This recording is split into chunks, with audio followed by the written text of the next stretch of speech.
తెలంగాణ అనే పదంలోనే ఒక సెంటిమెంట్ ఉంది. ప్రపంచంలో ఎక్కడ ఉన్నా తెలంగాణ అనే పదం వారందరినీ కనెక్ట్ చేసింది. ముఖ్యంగా తెలంగాణ రాష్ట్ర ఉద్యమంలో, తర్వాత తెలంగాణ రాష్ట్ర అభివృద్ధిలో ఎన్ఆర్ఐల పాత్ర చాలా కీలకమైనది. వారు ప్రతి క్షణం ఎక్కడ ఉన్నా తెలంగాణలో ఏం జరుగుతుందని గమనిస్తూనే ఉన్నారు. ఇప్పుడు ఇంకా గ్లోబలైజేషన్ అయింది. గ్లోబల్ తెలంగాణ అసోసియేషన్ వచ్చింది. దీని ఫౌండర్ చైర్మన్ మనతో ఉన్నారు విశ్వేశ్వరరెడ్డి. విశ్వన్న నమస్తే. నమస్కారం. అప్పుడు ఉద్యమం టైంలో తెలంగాణ ఒక పేరుతో వచ్చింది. ఇప్పుడు తెలంగాణ తెలంగాణ అసోసియేషన్. అంటే ఎందుకు దీన్ని గ్లోబలైజేషన్ చేయాలంటే ఓన్లీ అమెరికా వరకే పరిమితమైంది, గల్ఫ్ వరకే పరిమితమైన ఉద్దేశమా, లేకపోతే ఎందుకు జీటీఏ వచ్చింది?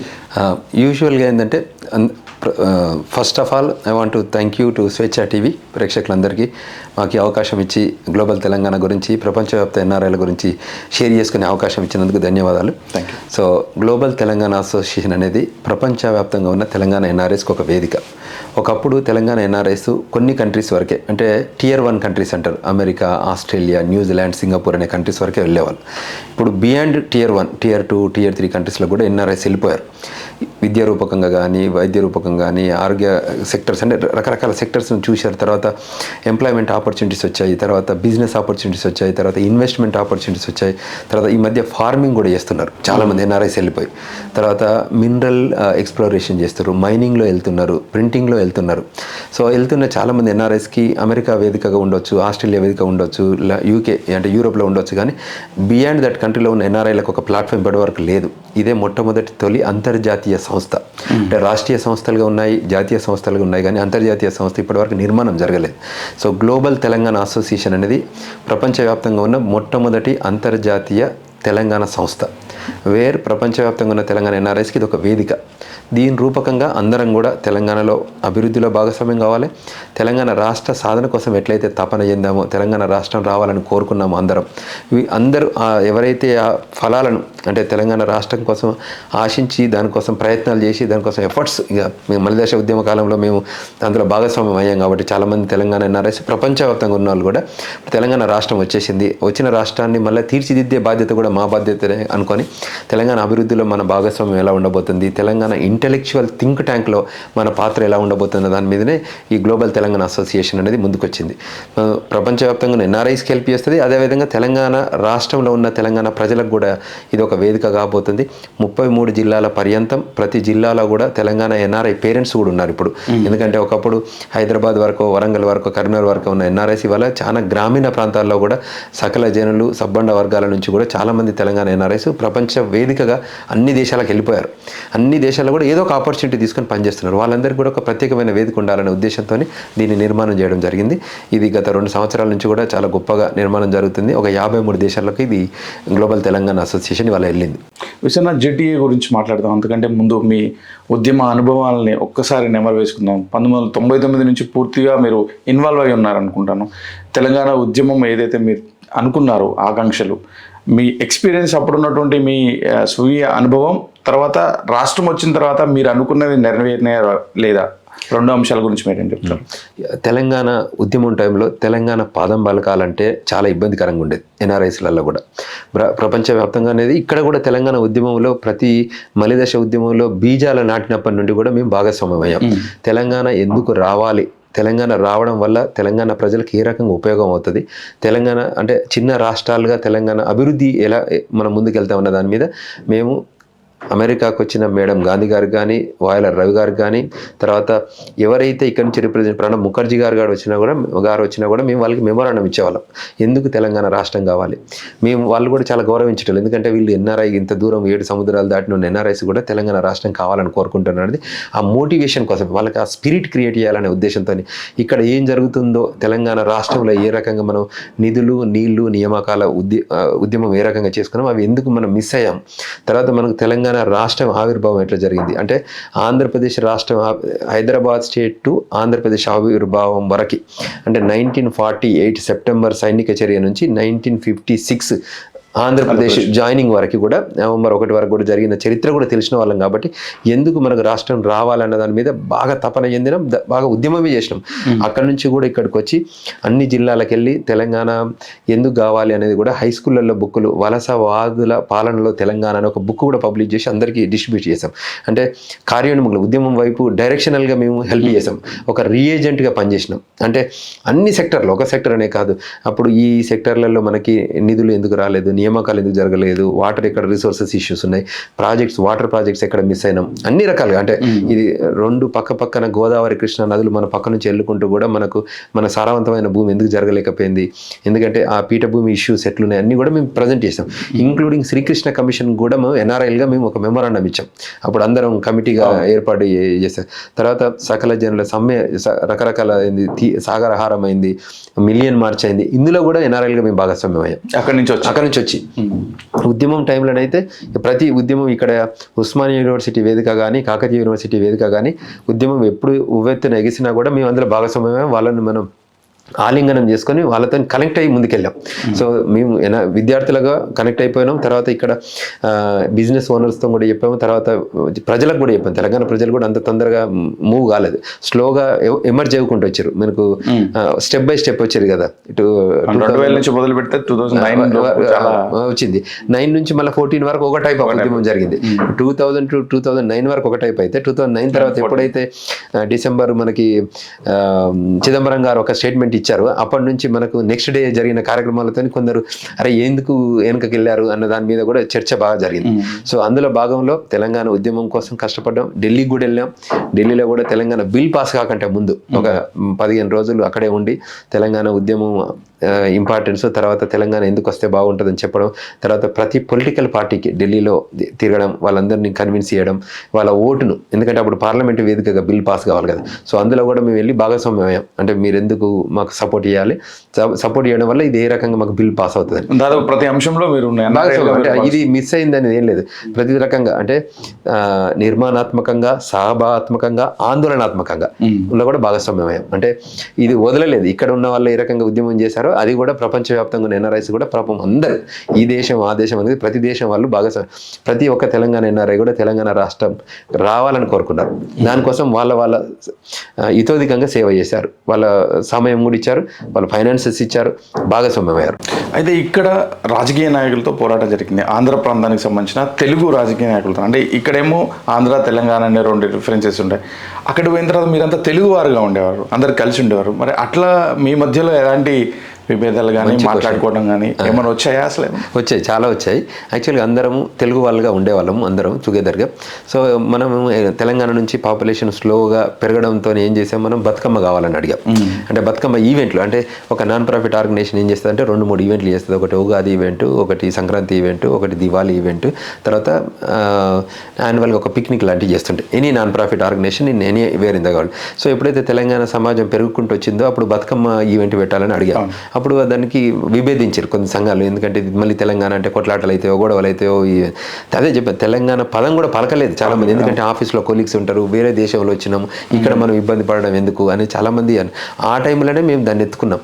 అప్పుడు ఫస్ట్ బతుకమ్మ అనేది అమెరికా నుంచే మొదలైంది. బయట దేశాలలో మొదలై అక్కడ నుంచి ఆ బతుకమ్మలను తెలంగాణ వనితమ్మలకు మనం క్రెడిట్ ఇవ్వాలి. ఎందుకంటే ఏడ్చి కూర్చి పేర్చిన బతుకమ్మనే తెలంగాణ సమాజాన్ని నిర్మాణాత్మకంగా కలిపింది వేరే దేశాలలో. ఎందుకంటే బతుకమ్మ పండుగను బేసిక్ రకంగానే జనాలు ఎక్కువ రావడం వచ్చింది. ఎందుకంటే ఉమెన్ ముందర రావడంతోనే మెన్ కూడా జాయిన్ అయ్యారు, అట్లా పెరుక్కుంటూ పోయింది. సో ఒకప్పుడు ఒక 300-400 మందితోనే జరిగే బతుకమ్మ ఇవాళ 10,000 మందితో బతుకమ్మ చేసుకుంటున్నాం మేము. మొన్న బిగ్గెస్ట్ బతుకమ్మ వాషింగ్టన్ డీసీలో చేసాం. Biggest ever. ఇంతకుముందు చరిత్రలో కన్వీన్ ఎరగని రీతిలో ఒక మంచి బ్రహ్మాండమైన బతుకమ్మ గ్లోబల్ తెలంగాణ అసోసియేషన్ ద్వారా ఆర్గనైజ్ చేసుకున్నాం. సో వాళ్ళకు కూడా ఏంటంటే బిగినింగ్లో వాళ్ళకు కూడా ఈ తెలంగాణ వస్తే ఏంటి అది ఇది అనేది, అంటే 2 రాష్ట్రాలుగా విడిపోయి తెలుగు ప్రజలుగా మనం కలిసి ఉండొచ్చు. తెలంగాణ అభివృద్ధి కూడా, ఎందుకంటే జియోగ్రఫికల్గా ఇప్పుడు హిందీ భాష మాట్లాడే రాష్ట్రాలు ఎన్ని ఉన్నప్పుడు తెలుగు మాట్లాడే వాళ్ళు కూడా 2 రాష్ట్రాల్లో ఉండొచ్చు అని కన్విన్స్ చేసినాం అన్నట్టు. తర్వాత ఈ జెంటిల్మెన్ అగ్రిమెంట్ ఏమైంది, 610 జీవో ఏమైంది, తెలంగాణ ఉద్యమం టైంలో ఏముండే, ఇక్కడ కర్నూలు రాజధానిగా ఉన్న ఆంధ్రప్రదేశ్ ఆంధ్ర రాష్ట్రం వచ్చి ఆంధ్రప్రదేశ్లో ఎట్లా ఫార్మేషన్ అయింది. సో ఇవన్నీ కూడా వాళ్ళకి మంచిగా ఎక్స్ప్లెయిన్ చేసినాం అన్నట్టు. సో ఆ బుక్ల రూపకంగా కానీ లేకపోతే థియరీ రూపకంగా కానీ, అప్పుడు యూట్యూబ్లో అంత ఎక్కువ గొప్పగా లేదు కాబట్టి ఈమెయిల్ రూపకంగా ఇచ్చేవాళ్ళం ఇన్ఫర్మేషన్. సో ఆ రూపకంగా వాళ్ళందరికీ చేరవేయడం వల్ల స్లోగా కన్వర్ట్ అయ్యారు. ఒకటే రోజు కూడా అంటే కోపం కాకుండా ఇన్ఫర్మేషన్ ఇచ్చాం. So it is not like A fighting mode కాకుండా ఇన్ఫర్మేషన్గా ఎందుకు రాష్ట్రం కావాలని కోరుకుంటున్నాను. కొద్ది రోజుల వరకు అర్థం చేసుకోలేకపోయారు. తర్వాత ఎవెన్చువల్లీ దే ఆర్ కనెక్టెడ్. అరే ఇట్స్ ఎ జెన్యూన్ డిమాండ్, అంటే ఇది ధర్మబద్ధమైన న్యాయ పోరాటం అని వాళ్ళు కూడా అర్థం చేసుకున్నారు. అంటే మనం ఎట్లా వచ్చిన మన మద్రాస్ స్టేటు హైదరాబాద్ స్టేటు ఎట్లా కలిసింది, మద్రాస్ స్టేట్ నుంచి ఆంధ్ర రాష్ట్రం ఎట్లా ఏర్పడ్డది, ఆంధ్ర రాష్ట్రం నుంచి ఆంధ్రప్రదేశ్ ఎట్లా ఏర్పడ్డది, మేము క్రానలాజికల్ ఆర్డర్ అంటే హిస్టారికల్గా ప్రతి స్టెప్ను మనం చెప్తూ మనం దానికి రెఫరెన్స్ ఇస్తూ చెప్పడం వల్ల ఏమైపోయిందంటే వాళ్ళు అండర్స్టాండ్ చేసుకున్నారు. ఎందుకంటే ఎడ్యుకేటెడ్ కమ్యూనిటీ కదా.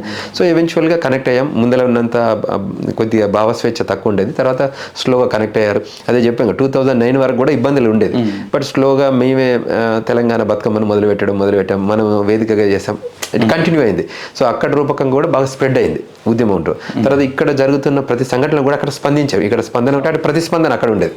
సో ఏది జరిగినా బికాస్ ఆఫ్ ద ఎలక్ట్రానిక్ రెవల్యూషన్తో మేము కూడా మాకు ఈజీగా వచ్చేది. సో అట్లా కనెక్ట్ అయ్యాం. తర్వాత రాష్ట్రం వచ్చిన తర్వాత కూడా మనం కలిసి పనిచేసుకుంటున్నాం. ఇప్పుడు కూడా చాలామంది అక్కడ ఉన్నారు. అందరూ కూడా డివైడ్ అయిపోయి ఇప్పుడు తెలంగాణ సంస్థలు అదే ఏర్పడ్డాయి, కొన్ని రాష్ట్రీయ సంస్థలు ఏర్పడ్డాయి, కొన్ని జాతీయ సంస్థలు ఏర్పడ్డాయి. మనది మాత్రం అంతర్జాతీయ సంస్థగా మనం మనగలుగుతుంది. ఇప్పుడు తర్వాత జరిగిన ఈ 10 సంవత్సరాల పరిపాలన కనిపిస్తుంది మీకు స్పష్టంగా. ఎన్ఆర్ఐలుగా ఎట్లా చూస్తున్నారు ఈ పాలన?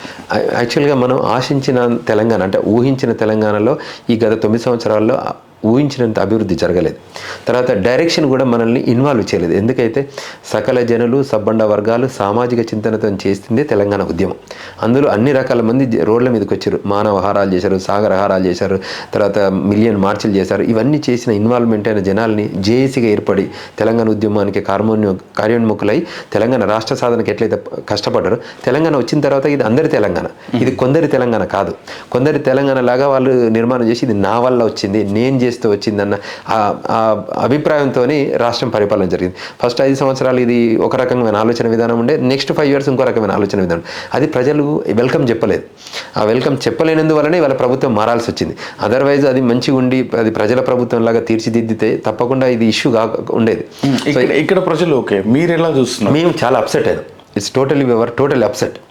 ఎందుకంటే మేము ఎక్స్పెక్ట్ చేసిన తెలంగాణలో ఎట్లయితే ఉద్యమంలో భాగస్వామ్యం అయ్యామో అభివృద్ధిలో కూడా మా భాగస్వామ్యం ఉండాలి కదా. మనల్ని కూడా ఇన్వాల్వ్ చేయాలి కదా. ఇప్పుడు ఆంధ్రప్రదేశ్లో కూడా రాష్ట్రం ఏర్పడ్డప్పుడు కూడా వాళ్ళ దానిలో కూడా ఎన్ఆర్ఐస్కి కొంచెం ప్రాతినిధ్యం ఇచ్చారు. ఇచ్చి మీరు కూడా రోల్ ప్లే చేయండి, ఇది మీ బాధ్యత. రాష్ట్రం నాదొక్కంది కాదు కదా, రాష్ట్రం అనేది ప్రజలందరిది. కొత్త రాష్ట్రం మళ్ళీ ఇంకెక్కువ మందిని ఇన్వాల్వ్ చేయాలి. ఇది ఒకరిద్దరిదే కాదు కదా, ఇంకెక్కువ మంది ఇన్వాల్వ్ అయితే ఎక్కువ అభివృద్ధి అవకాశాలు ఉంటాయి. ప్లస్ వాళ్ళ సలహాలు సూచనలు ఇన్పుట్లు ఇస్తారు. ఇప్పుడు మనం 1,00,000 కోట్ల నుంచి 2,30,000 వరకు కూడా తెలంగాణ బడ్జెట్ పెరుక్కుంటూ వెళ్ళింది ఈ 10 సంవత్సరాలలో. బట్ ఎక్కడ కూడా మాది ఇంటెలెక్చువల్ థింక్ ట్యాంక్ బాగుంటుంది. వరల్డ్ వైడ్ ఉండే మాకు పేటెంట్ ఐడియాలజీ ఎక్కువ ఉంటుంది అంటే. ఎందుకంటే మేము మీకు తెలుసు కదా, అమెరికాలో ఏం చేసేది మేము ఇన్వెన్షన్ ఎక్కువ ఉంటుంది. వేరే America always go for invention. ఇప్పుడు సిలికాన్ వ్యాలీ కానివ్వండి, లేకపోతే ఎక్కడైతే డెవలప్మెంటల్ ఆపర్చునిటీస్ కానీ ఇన్వెన్షన్ ఆపర్చునిటీ ఉన్నా మేము తీసుకొచ్చి ఇక్కడ ఆ నాలెడ్జ్ను ఆ కంటెంట్ ఆ దేశం ఉపయోగించుకున్నప్పుడు ఈ రాష్ట్రం ఎందుకు ఉపయోగించుకోవద్దు? ఇప్పుడు మనం అందరూ మన వాళ్ళు ఉన్నప్పుడు వాళ్ళు ఏం చేశారు, వాళ్ళ మేధో సంపత్తే కదా అక్కడికి పట్టుకపోయింది. మేము ఇక్కడ చదువుకొని మా మేధో సంపత్తి అక్కడ తీసుకెళ్ళి ఆ దేశాలు మన మేధో సంపత్తిని వెల్కమ్ చెప్తున్నప్పుడు అదే సేమ్ మేధో సంపత్తి ఈ రాష్ట్రం కూడా వెల్కమ్ చెప్పాలి కదా. అక్కడ చాలా గ్యాప్ వచ్చింది. అదే నేను చెప్తున్నా, ఇది నాది నేను తెచ్చుకున్న రాష్ట్రం, నా వల్లనే ఇది జరిగింది అన్న ఆలోచన విధానం ఎన్ఆర్ఐలకు నచ్చలేదు. సో వాళ్ళని తీసుకొచ్చి కూడా ఎన్ఆర్ఐలను ఇలా భాగస్వామ్యం చేసుకొని, ఎన్ఆర్ఐలు ఏం ఆశించారు మీకు తెలుసు కదా, ఇక్కడ వాళ్ళ భాగస్వామ్యం ఉండాలి, వాళ్ళు చెప్పింది అంటే కాంట్రిబ్యూట్ చేయాలని, రాష్ట్రం రావాలని ఇట్లా కోరుకున్నాము, రాష్ట్ర అభివృద్ధిలో కూడా భాగస్వామ్యం ఉండాలని కోరుకుంటాం కదా. ఇక్కడికి వచ్చేసరికి ఇది ఒక పార్టీ లైన్లను ఒక జేఏసీ ముందు ఉంది కదా. కేటీఆర్ ఉన్నారు, ఆయన అందరికీ కనెక్టివిటీ ఉన్న వ్యక్తిగా ఎక్కువ ఎక్స్పోజ్ అవుతుంటారు కదా. ఆయన సోషల్ మీడియా వేదిక ద్వారా కావచ్చు, అక్కడికి ఎక్కువ పర్యటనల ద్వారా కావచ్చు, చాలా కనెక్టివిటీ ఉన్నట్టుగా కనిపిస్తుంది కదా. కేటీఆర్ కూడా అమెరికాకు వచ్చారు 2015లో May 6th రోజు వచ్చిండు. హిస్టారికల్గా చెప్తాను, May 6th నుంచి May 17th దాకా ఆయనే అక్కడ ట్రావెల్ చేశాడు. ఫస్ట్ మినిస్టర్ వచ్చాక ప్రతి కంపెనీ దగ్గరికి వెళ్ళారు, ప్రజెంటేషన్ చేశారు. మేము అందులో భాగస్వామ్యం. ఆ 15 రోజులు కూడా వాషింగ్టన్ డీసీ నుంచి మొదలుకొని మళ్ళీ నేను వాషింగ్టన్ డీసీకి వచ్చే వరకు కూడా నేను అన్ని సిటీలలో ఆయనతో అకంపెనీ అయ్యాను. ప్రతి దానిలో వెళ్తున్నప్పుడు కూడా నేను అకంపెనీ వెళ్ళి చూసాం, ఏ కంపెనీతో ఎంత మాట్లాడుతున్నారు ఏంటి అనేది. It's new thing for Telangana స్టేట్కి. సో అందులో ఉన్నాం కదా, అవన్నీ రకాలుగా ఉన్నాయి కదా. నెట్వర్కింగ్ కోసము, కనెక్టింగ్ కోసము, థియరీ కోసం ఉంది, నిజంగా ఆలింగనం జరగలేదు, అన్యోన్యంగా జరగలేదు. మళ్ళీ ఇక్కడికి వచ్చిన తర్వాత అహం పెరిగింది. అక్కడ ఏమైపోయిందంటే వాళ్ళకు ఒక దూరం పెంచుకున్నారు. ఇది నేను, ఇది ఒక సిస్టమ్, ఇది ఒక ఎకో సిస్టమ్ మార్చిపోయింది వాళ్ళ దానిలో. అది నచ్చలేదు చాలామందికి. అది మేము చూసామన్నట్టు. అటిట్యూడ్ బిహేవియర్ బిల్డప్ అయితే మనం ఏం చేస్తాం, దూరం ఉంటాం, పోయి కొట్లాడుకోలేం కదా. సో వాళ్ళు మేము ఎన్ఆర్ఐలను తక్కువ చూడడం, అంటే ఉద్యమంలో అవసరమైన తెలంగాణ. ఇప్పుడు 2006లో కేసీఆర్ గారు ఎలక్షన్ అయింది కరీంనగర్ది. అది ఇదేంటి సత్యనారాయణరావు గారు చెప్పారన్నట్టు, మీరు మా వాళ్ళ పొత్తుల వల్ల గెలిచారు, మీకు దమ్ముంటే సొంతగా గెలవండి అన్నారు. ఆ రోజు ఎంతమంది ఎన్ఆర్ఐలు వచ్చి పనిచేశారు? సెకండ్ అది కరీంనగర్లో జరుగుతున్న ఉప ఎన్నికకు అది ఇంపార్టెంట్. ఆ రోజు 2 లక్షలతో గెలిచినప్పుడు వాళ్ళందరూ ఇంక్లూడింగ్ కేటీఆర్ కూడా ఫోన్లు చేసి పిలిపించుకొని మీటింగ్స్ పెట్టించుకొని అన్ని రకాలుగా చేసినాము. ఇది వచ్చిన తర్వాత భాగస్వామ్యం లేకుండా అయిపోయింది. ఏదో మేము ఓనర్లము, మీరు ఏదో సబార్డినేట్స్ టైప్ అని ఆలోచన చేస్తే కేటీఆర్ టీఆర్ఎస్ సంబంధించిన అభిమానులు కూడా చాలామంది ఎన్ఆర్ఐలు అమెరికన్లు ఉన్నారు, అమెరికాలో ఉన్న వాళ్ళు ఉన్నారు. ఇది అందరి అభిప్రాయంగా చూడొచ్చు. అది టీఆర్ఎస్ ఎన్ఆర్ఐ టీఆర్ఎస్ వింగ్ అనేది మొన్న రీసెంట్ ఇది వాళ్ళ బిల్డప్. అంతకంటే ముందు ఫస్ట్ కేసీఆర్ ట్రిప్లో అసలు ఎన్ఆర్ఐ టీఆర్ఎస్ లేదు. అది క్లారిటీ ఎవరికైనా తెలుసు. నేను తిరిగా, నా కంపెనీ తిరిగాం కాబట్టి నాకు తెలుసు. తర్వాత eventually it is a virtual entity. America దేశంలో ఎన్ఆర్ఐ టీఆర్ఎస్ఏ కానీ, ఎన్ఆర్ఐ టీడీపీ కానీ, ఓవర్సీస్ కాంగ్రెస్ కానీ, ఓవర్సీస్ బీజేపీ కానీ, ఇవన్నీ మనం ఎన్ఆర్ఐలుగా ఒక ఇది పొలిటికల్ వింగ్ని అక్కడ స్టార్ట్ చేయలేము. Because that is not there space. ఇప్పుడు అమెరికాలో ఎన్ఆర్ఐ టీఆర్ఎస్ అనేది ఒక రిజిస్టర్డ్ ఎంటిటీ ఉండదు. ఇప్పుడు మన దగ్గర అంటే పక్క రాష్ట్రం, ఇప్పుడు ఎన్ఆర్ఐ టీఆర్ఎస్ అనే దాన్ని పక్క రాష్ట్రంలో నిర్మాణం చేయాలంటేనే దాన్ని బీఆర్ఎస్గా మార్చినాం మనం. పక్క రాష్ట్రానికి వెళ్ళి మనం రాజకీయం చేయాలంటే, అటువంటిది భారతదేశం దాటేసి అమెరికాలో మనం ఎంటిటీ రన్ చేయాలంటే ఇబ్బందికరమైన పరిణామం ఉంటుంది. సో అందువల్ల అది వర్చువల్ ఎంటిటీ, ఏదో గ్రూప్ ఆఫ్ పీపుల్ కలిసి పెట్టుకున్న ఒక వాట్సాప్ గ్రూప్, ఒక యాహూ గ్రూప్, ఒక ఫేస్బుక్ గ్రూప్ టైపే తప్ప it is not a registered entity. అక్కడ అది చేసి పాలిటిక్స్. నేను ఎందుకంటున్నా అంటే విసు అన్నగా అందరు వాడిగా ఉన్న వాళ్ళు ఇంత విమర్శ చేస్తుంటే వారి వైపు నుంచి కూడా మీ మీద విమర్శలు వస్తాయి కదా అని వెల్కమ్ చెప్తాం. తెలంగాణ ఉద్యమంలో, తెలంగాణ భావజాలనుకో, తెలంగాణ రాష్ట్రం కోసం టీఆర్ఎస్ గురుగాదంలో మేము పాత్ర పోషించాం. ఎందుకంటే ఆ రోజు తెలంగాణ అంటేనే టీఆర్ఎస్ అంటేనే తెలంగాణ టైప్ ఆడ ప్రజెంట్ చేశారు. మేము అప్పుడు ఏమన్నాం, తెలంగాణ నిలుపుకోవాలంటే ఇప్పుడు ఉన్నోడు బక్కోడో సక్కోడో నిలబడ్డోడు ఒకతనైనా మనం ఉద్యమాన్ని తీసుకెళ్తుండు, మనం అందరం దానికి సపోర్ట్ చేయాలి అని. దానికోసంలో మేము చాలామంది మా మిత్రులను కూడా లూజ్ అయినాం. అంటే కోర్ టీఆర్ఎస్ యాక్టివిస్టే కాకుండా, అంటే యాక్టివ్ బొమ్మ పెట్టుకోవడం కాకుండా, అప్పుడు తెలంగాణ సమాజం అంతా కూడా తెలంగాణ రాష్ట్ర సమితి వైపు చూసింది. మనందరికీ తెలుసు. ఎందుకంటే ఉద్యమం ఎత్తుకున్న పొలిటికల్ పార్టీకి అదొకటే ఉండే ఇక్కడ. అప్పుడు మెల్లమెల్లగా స్లోగా బీజేపీ 2 రాష్ట్రాలు, 1 ఓటు 2 రాష్ట్రాలు, దీనిలో అన్ని రకాలుగా ఉన్నాయి. కాబట్టి మేము ఈ వీళ్ళే అని అంటలేము. మనం ఫస్ట్ 5 ఇయర్స్లో కామెంట్స్ చేయలేదు మేమేమి. సెకండ్ 5 ఇయర్స్కి వచ్చేసరికి అహం వచ్చింది. చాలామంది ఎన్ఆర్ఐస్కి కూడా, వాళ్ళు ఎన్ఆర్ఐ టీఆర్ఎస్ కూడా అన్హ్యాపీగా ఉన్నారు. వాళ్ళేమి హ్యాపీగా ఉన్నారు ఇదేం లేదు. వాళ్ళని కూడా గౌరవించలేదు, ఎవరిని చేయలేదు. ఇది మేము ఆ 4-3 ఇదే మేమే నిర్ణయం తీసుకుంటాం, మా వలన అయిపోతుంది. నేను ప్రజలలో ఉండటంలో, నేను 33 జిల్లాలలో అన్ని జిల్లాల పర్యటన చేసి వచ్చిన. నేను దూరం నుంచి మాట్లాడను, అందులో భాగస్వామ్యం అయినాకనే మాట్లాడతాం. ఇప్పుడు కొన్ని సెక్టర్స్లలో ఇన్వాల్వ్ కాకపోతే మాట్లాడవు. పొలిటికల్ సెక్టర్లో కానీ, ఇక్కడ డెవలప్మెంటల్ సెక్టర్లో కానీ, నాకు సెక్రటరియట్లో కానీ మీ అందరితో మాకు పరిచయం ఎట్లయింది, ఉద్యమంలో పనిచేసినప్పుడు పరిచయాలే చాలామందితో. ఈ పొలిటీషియన్స్ అందరితో కూడా నాకు అయింది పరిచయం ఉద్యమం టైంలో. అప్పుడు ఏం ఆశించకుండా గౌరవం ఉండేది. ఎప్పుడైతే రాష్ట్రం వచ్చిందో, నేను అన్ని పొలిటికల్ అవుట్ఫిట్స్ అంటారు వీటిని, అక్కడ ఉన్న వాటిలలో ఇవి గ్రూప్స్ కూడా కామెంట్ చేయొచ్చు. మేము అప్పుడు కూడా మేము నిర్మాణాత్మకమైన ప్రజాపక్ష పాత్ర పోషిస్తామని చెప్పినాం. కేటీఆర్కి ఇన్సైడ్ చెప్తున్నాము, అవుట్ సైడ్ కూడా చెప్తున్నాం. ఇవాళ గవర్నమెంట్ చేంజ్ అయింది. ఇప్పుడు కాంగ్రెస్ పార్టీకి కూడా మేము ఇన్సైడ్ చెప్తాము, అవుట్ సైడ్ చెప్తాం. కొన్ని ఇన్సైడ్ షేర్ చేస్తాం, కొన్ని అవుట్ సైడ్ షేర్ చేస్తాం, అంతే కదండి. అంటే ప్రభుత్వం ఉద్యమంలో మీరందరూ కలిసి పనిచేసినారు. కేసీఆర్ కానీ ఈ ప్రభుత్వం కానీ మీకు అంటే ప్రజలకి అనుకూలంగా లేదు అనిపించినప్పుడు మీరేం వారం చేయలేదా? తప్పకుండా చేశాం. ఇక్కడిక్కడ కొన్ని పథకాలు ఉంటాయి కదా, కొన్ని మంచి పథకాలను ప్రజలకు చేరవేయడానికి మేమే ఒక గొంతుకైనాం. మేమే చెప్పినాం ఇది చాలా మంచి పథకాలు, ఇవి మీరు వెల్కమ్ చెప్పండి. ఇంకోటి ఫస్ట్ 5 ఇయర్స్లో మనం ఒక ప్రయత్నం తీసుకొచ్చారు, ఒక మంచి పథకాలు తీసుకొచ్చాం. ఆ పథకాలను ప్రజలకు చేరవేసే ప్రయత్నంలో భాగంగా మేము కూడా స్ప్రెడ్ చేసాం. సో దాన్ని ఎంతవరకు రీచ్ అయింది, ఎంతమందికి వెళ్ళింది, తర్వాత ఎంత కంటెంట్ బయటకు వచ్చింది దానికి దాని అవుట్ఫిట్. మనం ఫస్ట్ 6 నెలల్లో మన పథకం డిస్ట్రిబ్యూషన్ ఉండదు, దానికి 2-3 ఏళ్ళు 4 ఏళ్ళలో ఉంటుంది. సో 4 ఏళ్ళ తర్వాత దాని రియాలిటీ బయటకు వస్తుంది. ఇప్పుడు మనం చూసినాం కదా, చాలామంది ఉద్యమకారులను, అంటే కోర్ ఉద్యమం అంటే స్వలాభం లేకుండా చేసిన ఉద్యమకారులను బయటికి పంపించిన, అంటే బిల్డప్ ఆ పార్టీ. బయట ఉన్న వాళ్ళని పక్కకు పెట్టండి, ఇక్కడ ఉన్న వాళ్ళని కూడా మనం బయటకు పంపుకున్నాం కదా, హూ వర్క్ ఫర్ తెలంగాణ. వాళ్ళకి అప్పుడు ఉద్యమమే కలిసి పనిచేసిన వాళ్ళు కదా. చాలాసారికి వచ్చేసరికి అందరు ఇంపార్టెంట్ పీపుల్ అంతా బయటికి వెళ్ళిపోయి ఓన్లీ 4-5 దగ్గరికి వచ్చేసింది. సో ఇది అంటే ప్రైవేట్ లిమిటెడ్, అంటే రీజనల్ పార్టీస్ యూజువల్గా కూడా ఎనీ రీజనల్ పార్టీ కూడా లిమిటెడ్గా ఉంటుంది. కానీ ఇది టోటలీ ప్రైవేట్ లిమిటెడ్గా మారిపోయింది. అది ట్రాన్స్ఫార్మ్ అయింది. మనం కళ్ళతో మన ముందు జరుగుతున్న చరిత్రను చూస్తున్నప్పుడు మనం ఎక్స్ప్రెస్ చేస్తాం. అయితే ఇప్పుడు మేము ఎక్స్ప్రెస్ చేయడం డెఫినెట్గా మీరు ముందు నిర్మాణాత్మకంగా చేస్తాం, సహభాగాత్మకంగా చేస్తాం, అవసరమైతే ఆందోళనాత్మకంగా కూడా చేస్తాం. అది చేశాం కాబట్టి, ఆ నాలెడ్జ్ ఉంది కాబట్టి, ఆ కంటెంట్ ఉంది కాబట్టి మనం ఎక్స్ప్రెసివ్ ఉంటుంది. మొన్న వచ్చిన తర్వాత కూడా నేను ఈ ఎలక్షన్ రిజల్ట్స్ వచ్చినాక కూడా నేను కేటీఆర్ గారితో మాట్లాడినప్పుడు ఓపెన్గా చెప్పాం, స్వయంకృత అపరాధం అని చెప్పాను. This is our own problem. అంటే మీరు ఎందుకు ఓడిపోయారంటానికి మనం అనాలిసిస్ చేయొచ్చు కదా. ఇప్పుడు ఉన్న దానిలో చేసిందని అందరు కూడా నేను జనాలకి నేను అది చెప్పకంటే ముందు నేను 10 జిల్లాలు తిరిగి వచ్చాను. మీ ముందు నేను మాట్లాడే ముందు దానికి ఒక బేసిస్ ఉండాలి కదా. మనం లీగల్గా ఏమంటామంటే ఎవిడెన్షియల్ కనెక్షన్ ఉండాలి. ఆ కనెక్టివిటీ డాట్స్ని లింక్ చేస్తేనే మనం ప్రజెంట్ చేయగలుగుతాం. ఊరికే నేను హైపోథెటికల్గా మీరు ఏదో అడుగుతారు కాబట్టి నేనేదో చెప్పడం వల్లనే I will refer the things I met number of people. మీకు ఏమనిపించి ఎందుకు మార్చాలి అంటే తెలంగాణ మనం అభివృద్ధిలో ముందుకెళ్తుంది కదా, తెలంగాణ రాష్ట్రం కోసం కొట్లాడింది కదా, మరి దీన్ని ఎందుకు మీరు మార్చాలి వచ్చిందంటే నాకే చెప్పారు ఇవన్నీ. ఈ క్రానాలజికల్ యాక్టివిటీస్ చెప్పారు. టీఆర్ఎస్ను బీఆర్ఎస్కు మార్చాల్సిన అవసరం ఇప్పుడు లేదు. ఇంకా తెలంగాణ రాష్ట్రంలో పూర్తిగా అభివృద్ధి కంప్లీట్ కాలేదు. ఇదే పూర్తిగా చేయలేదు. ఇంకా బీఆర్ఎస్ భారతదేశం వైపు వెళ్ళాలంటే ఎవరిని ఒపీనియన్ తీసుకున్నారు? ప్రజలందరూ నిర్ణయం తీసుకున్నారు. 4-3 అనుకొని మాట్లాడుకొని పెట్టుకున్నారు. తర్వాత తెలంగాణ రాష్ట్రం వచ్చిన తర్వాత కూడా అందరినీ 2-3 పథకాలు ఇంట్రడ్యూస్ చేశారనుకోండి. ఇంటెలెక్చువల్ ఎప్పుడైతే రాష్ట్రం కోసం జేఏసీ ఏర్పడిందో ఈ పథకాలలో కూడా జేఏసీ పెట్టనుంటారు మీరు. చాలా వాల్యూ వచ్చేది అప్పుడు. ఇప్పుడు జేఏసీ టీంను కూర్చోబెట్టండి, మేము ఈ పథకం అనుకుంటున్నాము, మీరు ఏమనుకుంటారు, ఒపీనియన్ తీసుకోండి, డెసిషన్ మీరే తీసుకోండి ముఖ్యమంత్రిగా. బట్ అట్లీస్ట్ ఒపీనియన్ అయితే తీసుకోవాలి కదా. అక్కడ ఒపీనియన్ ఎందుకు మిస్ అయింది? ఎందుకు ఇన్వాల్వ్ చేయలేకపోయారు?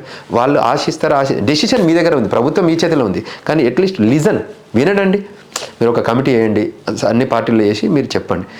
ఇది టోటల్లీ ఒక ఎలక్షనీరింగ్ ప్రభుత్వం లాగా నడిచింది. వాళ్ళు 2 ప్రాజెక్టులు ఉన్నాయి, 3 ప్రాజెక్టులు ఉన్నాయి, అవి చేసినాం ఇవి చేసినాం అంటారు. నేను అందరితో మాట్లాడగలిగే వ్యవస్థ ఉంది. నేను మాట్లాడలేకుండా చెప్పలేం. వాళ్ళందరితో యాక్సెసిబిలిటీ ఉంది.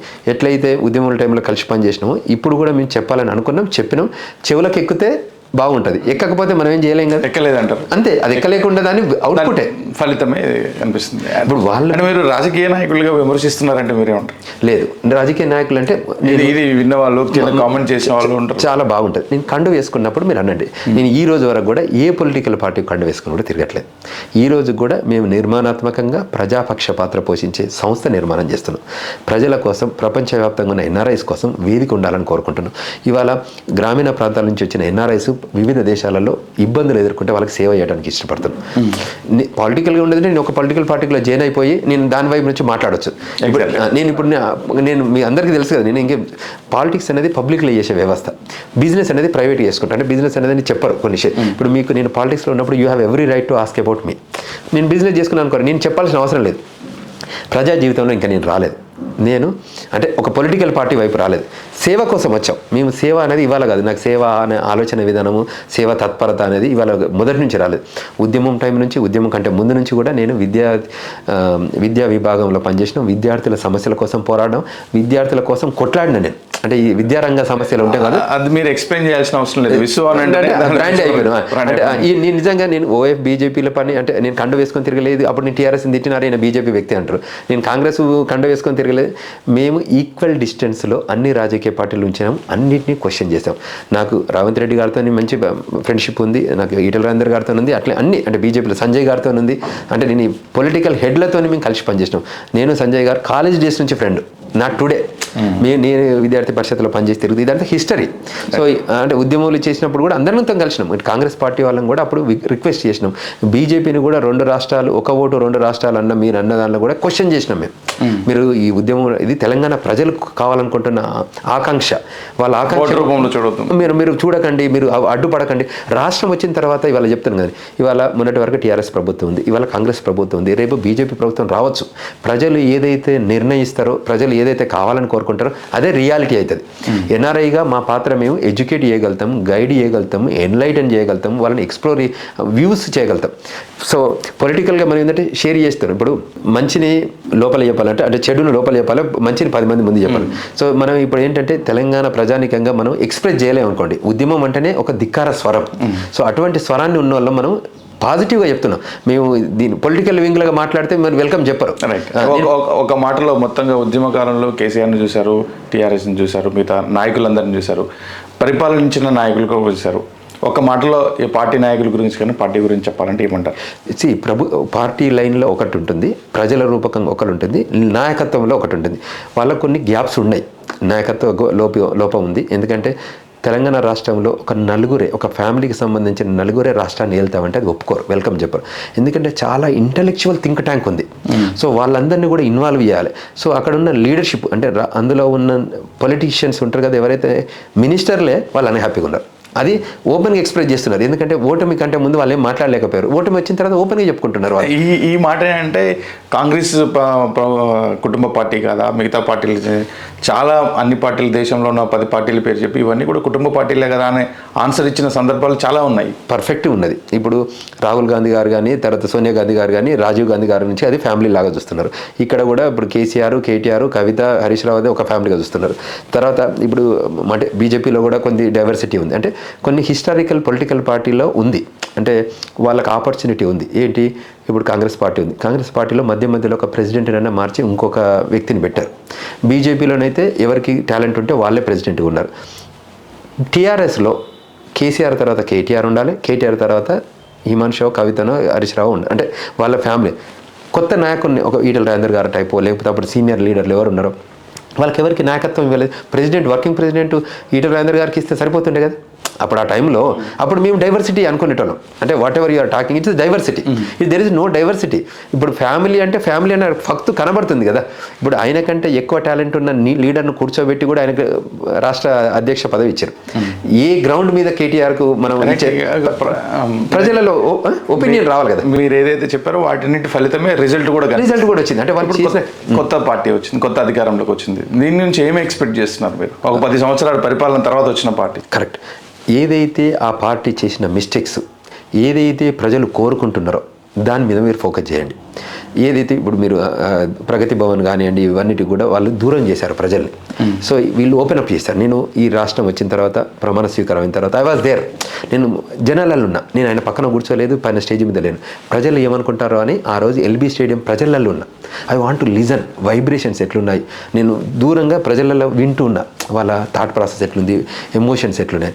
సో ఏదైతే ప్రజలు మిమ్మల్ని మార్పు కోరుకున్నారో, గత 2 సార్లు ఉన్న టీఆర్ఎస్ ప్రభుత్వం ఏదైతే మిస్ అయిందో దాన్ని మీరు ఇమీడియట్గా ఫిక్స్ చేయండి. తర్వాత మీరు కొత్త పథకాలు తీసుకురండి. ఈ పథకాలలో మీరు భాగస్వామ్యం చేయండి. మీరు జేఏసీ లాంటిది పెట్టుకుంటారా, ఇంకేదైనా పెట్టుకుంటారా, అందరినీ భాగస్వామ్యం చేయండి.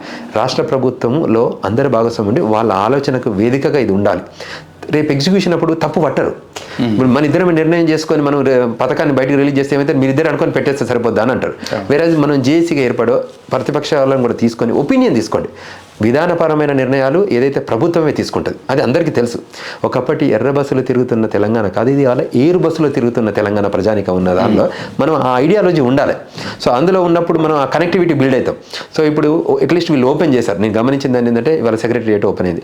జనాలు వాళ్ళు బాగా ఇది నాది, ఇది నా ప్రభుత్వం, ఇది నా వేదిక, ఇది నేను ఓనర్, అంటే నేను డబ్బులతో కట్టుకున్న సెక్రటరియట్లకు నేను పోగలుగుతున్నా.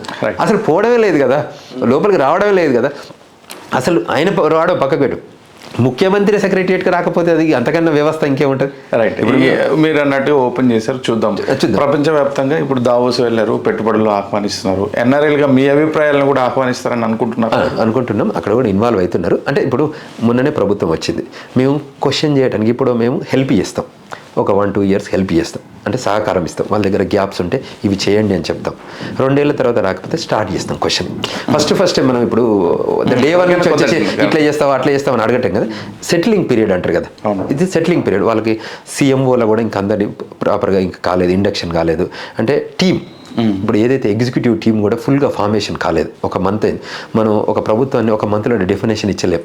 So let it take its own time. అంటే మనం ఇచ్చాక కూడా రేపు క్వశ్చన్ చేసినప్పుడు కూడా రీజనబిలిటీ ఉంటుంది. మన కేటీఆర్ గారు 1 నెలకో 2 నెలలకో మేము అట్లా చేస్తాం, ఇట్లా చేస్తారు, ఇట్లా చేయలేదు.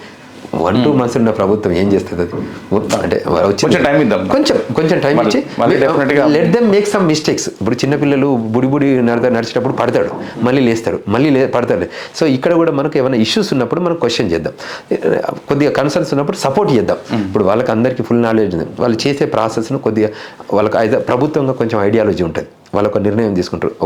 ఇప్పుడు కౌన్సిల్ ఆఫ్ మినిస్టర్స్ ఉంటారు కదా, వాళ్ళు ఒక డెసిషన్ తీసుకుంటారు, అది మంచి అవుతుందో చెడు అవుతుంది. కానీ మేము రిక్వెస్ట్ చేసేది ఏంటంటే ఎవరైతే ఉద్యమ కాలంలో పనిచేశారో వాళ్ళందరినీ కలుపుకొని పోతే బాగుంటుంది. వాళ్ళైతే తీసుకొచ్చి వాళ్ళ ఒపీనియనైజ్ చేసుకుంది, డెసిషన్ మీరు తీసుకోండి, ఒపీనియన్ వినండి. ఇప్పుడు మనం ఒక 10 మందిని కూర్చోబెట్టి మీటింగ్ పెట్టి మీరు చెప్పండి అని ఒపీనియన్ తీసుకొని నోట్స్ కలెక్ట్ చేసుకొని అందులో మెజారిటీ ఎటువైపు డైరెక్షన్ ఉంటే కౌన్సిల్ ఆఫ్ మినిస్టర్స్ కూడా డిస్కస్ చేయండి, అందులో మెజారిటీ ఏది ఉంటే ఇంటిగ్రేట్ చేయండి, ముఖ్యమంత్రి ద్వారా పలికించండి.